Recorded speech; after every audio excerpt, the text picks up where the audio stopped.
कराची में डंपर और ट्रेलर की टक्कर से मजीद 9 नौजवान जाँ बहक हो गए। शाकिर को कारसाज के करीब डंपर ने टक्कर मारी। आमिर को मलीर मुर्गी खाने के करीब ट्रेलर ने रौंद दिया। दोनों जख्मी हालत में अस्पताल लाए गए और दौरान इलाज चल बसे। हादसा के बाद डंपर और ट्रेलर के ड्राइवर मौके से फरार हो गए।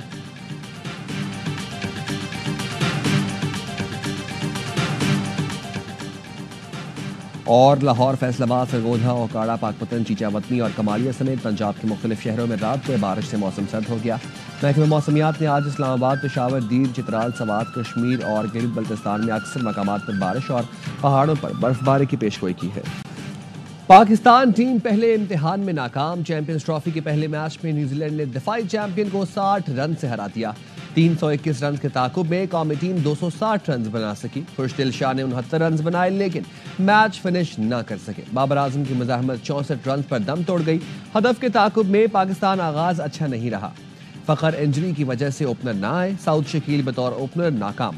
रिजवान भी कमाल न दिखा सके। फखर चौथे नंबर पर आए, भाग कर रन बना पाए। 24 रन पर आउट हो गए। आगा सलमान तेज खेले लेकिन 42 रन बनाकर चलते बने। न्यूजीलैंड ने पाकिस्तानी बॉलर्स का बुरा हाल किया। पहले ही मैच में 2 सेंचुरियां बन गईं। विल यंग ने 107 रन बनाए। टिम लेथम 118 रन बनाकर नॉट आउट रहे। चौथी और पांचवीं विकेट पर 100 रन की पार्टनरशिप बनी। हारिस रऊफ ने 2 विकेटों के लिए 83 दिए। शाहीन ने बगैर कोई विकेट लिए 68 रन लुटाए। कप्तान मोहम्मद रिजवान कहते हैं, हम सोच रहे थे 260 रन बनाएंगे। लेथम और यंग ने शानदार बैटिंग की। फखर जमान की इंजरी से मुतालिक कुछ कहना कबल अज़ वक्त है। डॉट बॉल बने फिर वबाले जान। पाकिस्तानी बैटर्स की पुरानी बीमारी, कोई डॉक्टर मिला ना दवा काम आई। पाकिस्तान ने न्यूजीलैंड के खिलाफ मैच में डॉट बॉल की फिर सेंचुरी बना ली। कौमी बैटर्स ने 284 गेंदें खेली। 162 रन पर कोई रन नहीं बनाया। बाबर आजम ने 52, फखर जमान ने 30, साउद शकील ने 15 और रजवान ने 11 गेंदें डॉट खेली। पहले 20 ओवर्स 120 गेंदों में से 85 पर रन नहीं बने। ऐसा कब तक चलेगा? शायकीन ने सवाल उठाया। तालियां है ना, हाँ, ये उन सिलेक्टर्स के लिए है जिनसे 3 लड़के चुने नहीं गए। सिलेक्टर्स का काम था 3 लड़के चुनना। 11-12 तो ऑटोमेटिक चॉइस होते हैं। हाँ, प्रोफेशनल टीमें जो एक गेम प्लान के साथ आते हैं, साल पहले 1.5 साल पहले टीमें बनती हैं। कल की आज का 1-2 दिन का किस्सा नहीं है। 15 दिन पहले टीम बनाएंगे तो यही हाल होगा। कौमी टीम की शिकस्त पर बासित अली और कामरान अकमल बरहम। टीम सिलेक्शन और बड़े नामों की परफॉर्मेंस पर सवाल उठा दिया। प्रोग्राम हर लम्हा पुरजोश में बासित अली ने कहा, सिलेक्शन कमेटी का काम 3 अच्छे खिलाड़ियों का इंतखाब करना था। T20 की परफॉर्मेंस पर वनडे के लिए सिलेक्शन गलत है। बताया जाए खुशदिल शाह को बतौर बॉलर शामिल किया है या बैटर। कहा गया फखर जमान पावर प्ले में खेलते हैं तो किसने बाहर बिठाया था। पावर प्ले अच्छा नहीं गया तो बाबर आजम का नाम क्यों नहीं लेते। ऐसा लग रहा था हमारा नहीं न्यूजीलैंड का होम ग्राउंड था। कामरान अकमल ने कहा, इवेंट से 15-20 दिन पहले टीम बनाएंगे तो यही हाल होगा। कप्तान, कोच, मैनेजमेंट सब शिकस्त के जिम्मेदार हैं। कीवीज गेम प्लान के साथ आए। लेथम और यंग ने बताया किस तरह खेलना है। शाहिद हाशमी ने डॉट बॉल्स पर टीम को आड़े हाथों लिया। कीवीज के हाथों पिटने वाले फास्ट बॉलर्स पर भी तनकीद। 29 साल का तवील इंतजार खत्म। पाकिस्तान में ICC मेगा इवेंट का शानदार आगाज। दोनों टीमें कौमी तराने के लिए मैदान में उतरी। आसमान पर पाक फिजाइया के शेरदिल स्क्वाड्रन ने सब्ज हिलाली रंग बिखेरते हुए सलामी पेश की। JF-17 थंडर और F-16 का शानदार फ्लाई पास्ट। साबिक कप्तान सरफराज अहमद चैंपियंस ट्रॉफी के लिए लेकर मैदान में आए। सदर आसिफ अली जरदारी बतौर मेहमान खसूसी तकरीब में शरीक हुए। दोनों कप्तानों ने सदर आसिफ अली जरदारी से मुसाफा भी किया। खातून अव्वल आसिफा भुट्टो, चेयरमैन PCB मोहसिन नकवी भी साथ थे। पाकिस्तान और भारत का हाई वोल्टेज टाकरा 23 फरवरी को होगा। कौमी क्रिकेट टीम आज सुबह कराची से दुबई रवाना होगी। खिलाड़ी जुमेरात को आराम करेंगे। कल ट्रेनिंग सेशन में हिस्सा लेंगे।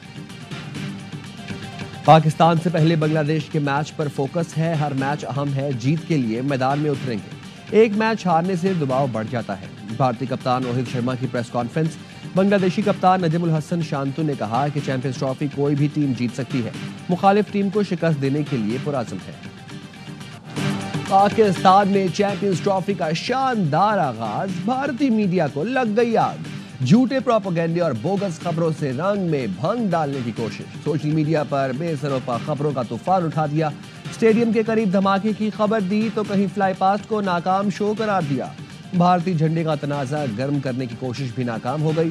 नेशनल स्टेडियम में फुल हाउस ने तमाशाई ना पहुंचने की खबर पर भी पानी फेर दिया।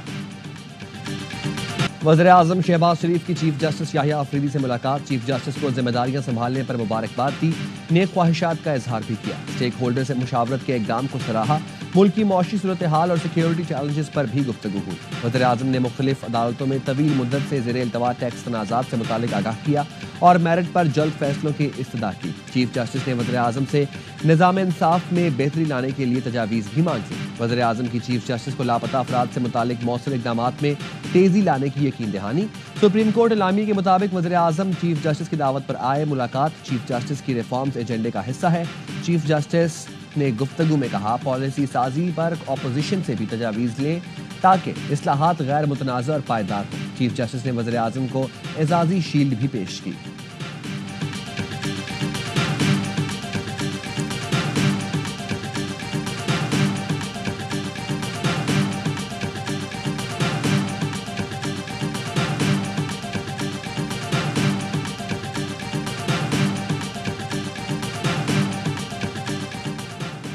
मौशी इस्तेहकाम पूरी टीम की कोशिशों से मुमकिन हुआ। मजीद मेहनत से मईशत की पायदार तरक्की के लिए पुरअज़म है।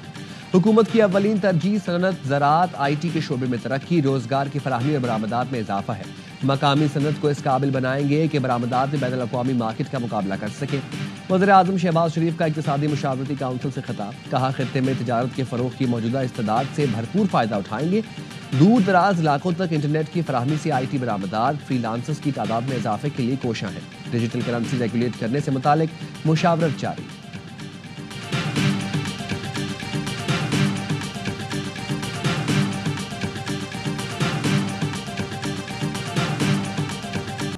Army chief general Asim Munir का बरतानिया में फ़कीदुल मिसाल इस्तकबाल। आर्मी चीफ को तारीखी रॉयल हॉर्स गार्ड्स पर परेड ग्राउंड में गार्ड ऑफ ऑनर पेश किया गया।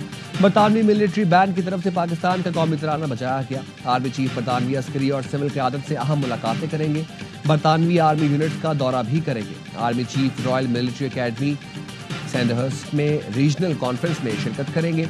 आर्मी चीफ उभरते हुए वर्ल्ड ऑर्डर और पाकिस्तान के फ्यूचर आउटलुक पर इजहार ख्याल करेंगे। आर्मी चीफ का दौरा बरतानिया दोनों मुल्कों के दरमियान मुस्तहकिम दायमी ताल्लुकात का आगाज़ है।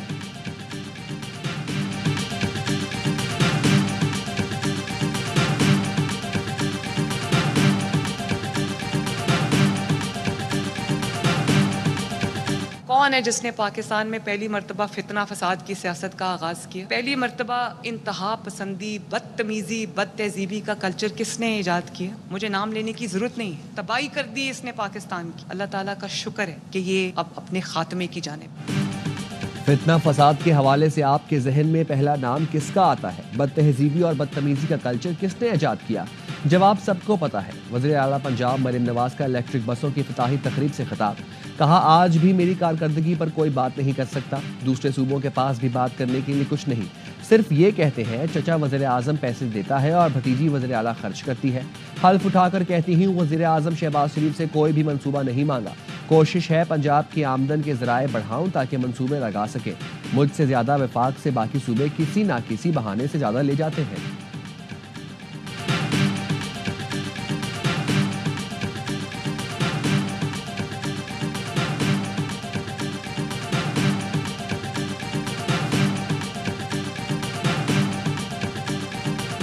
$500 एकड़ और 200 एकड़ हुआ। 200 एकड़ का मैंने कहा कि मुझे फर्दर डिटेल्स दे दे। 8 से 10 करोड़ रुपए एकड़ की जमीन को 10 लाख रुपए एकड़ में दे दिया, वो भी डेफर्ड पेमेंट में, उधार में। 3-4 साल और 10 साल से कहानी चल रही, किसी को कुछ नहीं पता। अब उनको कहा है कि सारी लैंड क्लीन है, उसकी बाइफरकेशन कीमत एक हमें लिस्ट देंगे, जिसपे केसेस है वो केसेस हम खत्म करवाएंगे। KPT की जमीनों की खरीदो फरोख्त। सेनेट की कायमा कमेटी ने PTI दौर में जमीनों की खरीदो फरोख्त का रिकॉर्ड तलब कर लिया। चेयरमैन कायमा कमेटी बराए बहरी उमूर सेनेटर फैसल वाउडा ने इंकशाफ किया, कराची पोर्ट की 40 अरब रुपए की सरकारी जमीन 5 अरब रुपए में दे दी गई। कहा, कराची पोर्ट की 500 एकड़ अराजी की मार्केट वैल्यू 60 अरब रुपए से जायद है। कराची पोर्ट में जमीन के अलॉटमेंट में मेगा स्कैंडल है, सौदे फौरी रोके जाएं। कराची पोर्ट की जमीन के अलॉटमेंट SIFC की मुशावरत से करेंगे। वजीर बहरी उमूर और सेक्रेटरी का मामले से लाइल्मी का इजहार। द रिपोर्टर्स में गुफ्तगू करते हुए फैसल वार्डर ने कहा, जमीन के अलॉटमेंट पे वफाकी वजीर का कोई लेना देना नहीं, उनके बस से बाहर है। मेरी टाइम की वजारत पाकिस्तान का आधे से ज्यादा कर्जा खत्म कर सकती है। जो जमीन बेची जा रही है उसको फ्रीज करना चाहे। अब तक जिस चीज पर हाथ डाला है उसको रिवर्स कराया और मुल्क को फायदा दिया है। आर्मी चीफ वाजे कह चुके हैं कि पाकिस्तान सबसे पहले है।